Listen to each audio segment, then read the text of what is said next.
अगर आप construction site पर काम करते हैं या खुद अपना घर बना रहे हैं तो आपने वॉल्यूम बैचिंग का नाम जरूर सुना होगा।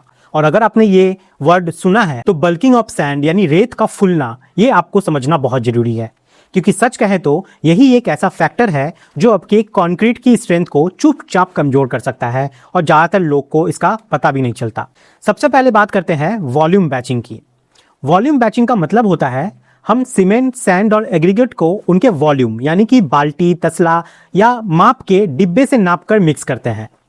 छोटे कंस्ट्रक्शन प्रोजेक्ट्स में जैसे घर बनाना, बाउंड्री वॉल या स्लैब डालना, इन सब में वेट बैचिंग की जगह वॉल्यूम बैचिंग ज़्यादा इस्तेमाल होती है क्योंकि ये आसान और सस्ती होती है। लेकिन इसके साथ एक बहुत बड़ी प्रॉब्लम आती है और वो है एक्यूरेसी की कमी। और यहीं पर बल्किंग ऑफ सैंड का कॉन्सेप्ट बहुत इंपॉर्टेंट हो जाता है।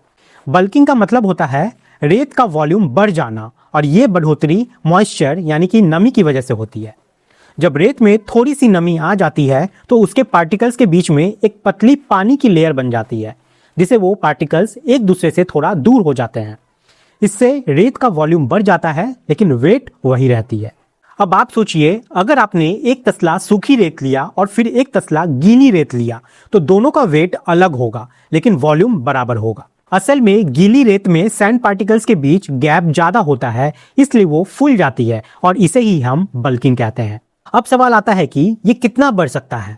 तो प्रैक्टिकल लाइफ में बल्किंग 20% से लेके 30% तक हो सकता है और कुछ केसेस में ये 40% तक भी चला जाता है, खासकर जब सैंड में मीडियम लेवल की मॉइस्चर मौजूद हो। यही सबसे डेंजरस कंडीशन होती है क्योंकि इस समय सैंड सबसे ज्यादा फूलती है। अब समझते हैं कि इसका इफेक्ट कंक्रीट पर क्या पड़ता है। मान लीजिए आप एक मिक्स बना रहे हैं 1:2:4 रेशियो का, मतलब 1 पार्ट सीमेंट, 2 पार्ट सैंड और 4 पार्ट एग्रीगेट का। अब अगर आपने 2 तसला सैंड लिया लेकिन वो सैंड बल्किंग की वजह से एक्चुअली कम क्वांटिटी का है क्योंकि उसमें गैप ज्यादा है, तो आपके मिक्स में सैंड कम हो जाएगा। इसका मतलब कंक्रीट का प्रोपोर्शन बिगड़ जाएगा। इसका सीधा असर कंक्रीट की स्ट्रेंथ पर पड़ेगा। कंक्रीट यहाँ पे ब्रिटल हो सकता है, क्रैक्स आ सकते हैं, सरफेस फिनिशिंग खराब हो सकती है और लॉन्ग टर्म ड्यूरेबिलिटी भी कम हो जाती है। यानी आप जो स्ट्रक्चर बना रहे हैं वो उतना मजबूत नहीं रहेगा जितना होना चाहिए था। अब यहाँ सबसे इंटरेस्टिंग बात यह है कि बल्किंग हर समय नहीं होता। अगर सैंड पूरी तरह सूखी हो तो बल्किंग 0 होता है, और अगर सैंड पूरी तरह पानी में डूबी हो तब भी बल्किंग खत्म हो जाता है। बल्किंग सबसे ज्यादा तब होता है जब सैंड में थोड़ी सी नमी होती है, यानी डैम्प कंडीशन में। यही वजह है कि साइट पर लोग अक्सर गलती कर देते हैं। उन्हें लगता है कि सैंड तो वही है, बस थोड़ा गीला है, लेकिन असल में उसका वॉल्यूम बढ़ चुका होता है। और अगर आपने उसी हिसाब से बैचिंग कर ली तो मिक्स डिजाइन पूरी तरह गलत हो जाएगा। इसलिए इसके लिए मिक्स डिजाइन में वाटर करेक्शन करना बहुत जरूरी होता है, जो मैंने अपने इस वाले वीडियो में बताया हुआ है। आप जाके इसको जरूर देखिए, जाके सर्च कीजिए mix design by learning civil technology, आपको बेस वीडियो मिल जाएगी, या फिर इस वीडियो के डिस्क्रिप्शन में भी मैंने लिंक दे दिया है।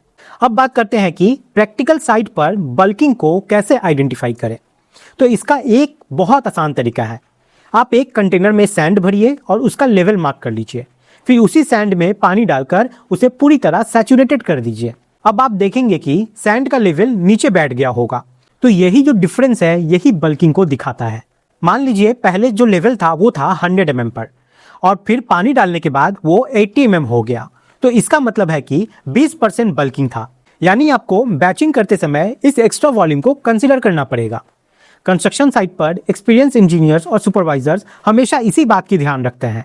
वे सैंड की कंडीशन को देखते हैं, सूखी है, गीली है या डैम्प है, और उसी हिसाब से क्वांटिटी एडजस्ट करते हैं।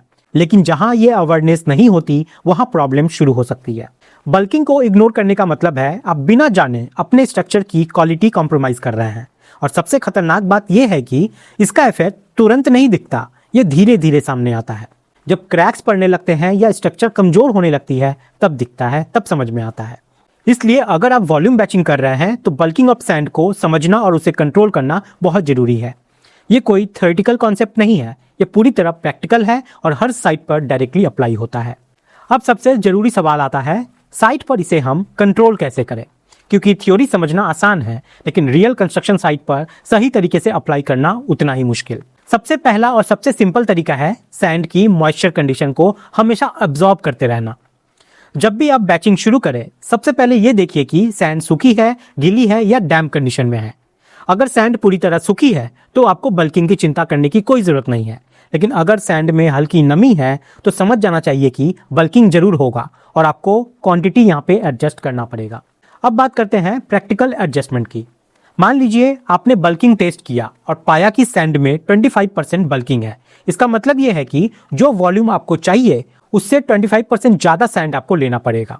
यानी अगर आपको 2 बकेट सैंड चाहिए तो आपको लगभग यहाँ पे 2.5 बकेट सैंड लेना होगा ताकि एक्चुअल रिक्वायरमेंट क्वांटिटी जो है सैंड की वो यहाँ पे फुलफिल हो सके। लेकिन अगर आप ज़्यादा एक्यूरेसी चाहते हैं तो आपको मिक्स डिज़ाइन करके वाटर करेक्शन करना होगा। अब बात करते हैं बल्किंग टेस्ट की, जो हर साइट पर आसानी से किया जा सकता है। इसके लिए आपको कोई स्पेशल इक्विपमेंट नहीं चाहिए, बस एक ट्रांसपेरेंट कंटेनर, थोड़ी सैंड और पानी चाहिए। सबसे पहले कंटेनर में सैंड भरिए और उसका हाइट मेजर कर लीजिए। फिर उसी कंटेनर में धीरे धीरे पानी डालना शुरू कीजिए और सैंड को कंप्लीटली सैचुरेटेड कर दीजिए। अब फिर से हाइट को मेजर कीजिए। दोनों हाइट्स के बीच का जो डिफरेंस है वही यहाँ पे बल्किंग परसेंटेज को बताएगा।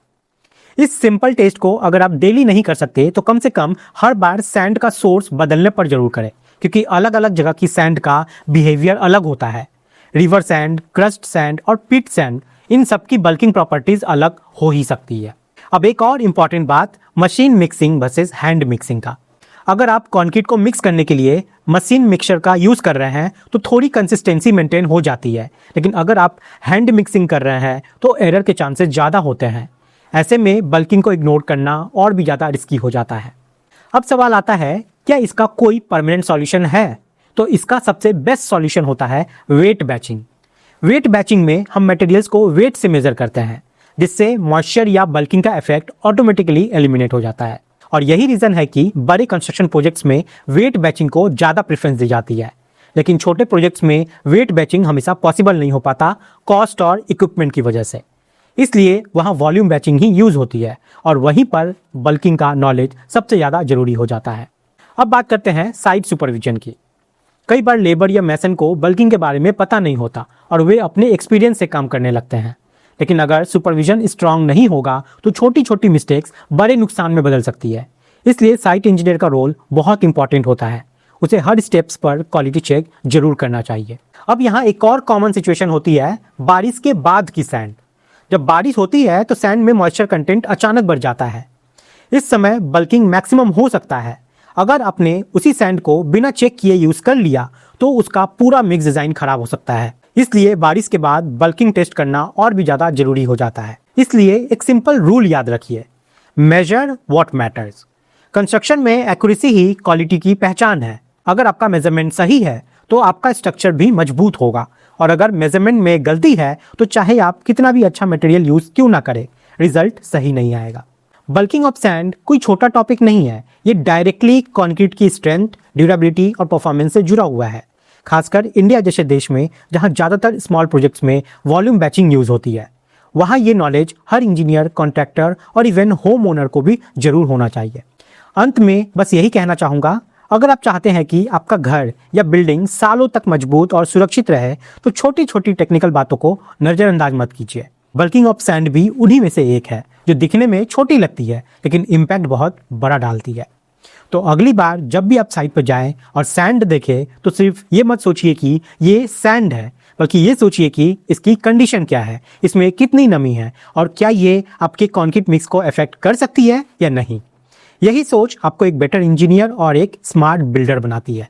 अगर आपको ये वीडियो यूजफुल लगी हो तो इसे लाइक कीजिए, अपने दोस्तों के साथ शेयर जरूर कीजिए और चैनल को सब्सक्राइब कर लीजिए, ताकि मैं ऐसे ही प्रैक्टिकल, रियल लाइफ बेस्ड और ऑनेस्ट सिविल इंजीनियरिंग टॉपिक्स आपके लिए लाता रहूं और आपको वो वीडियो मिलती रहे।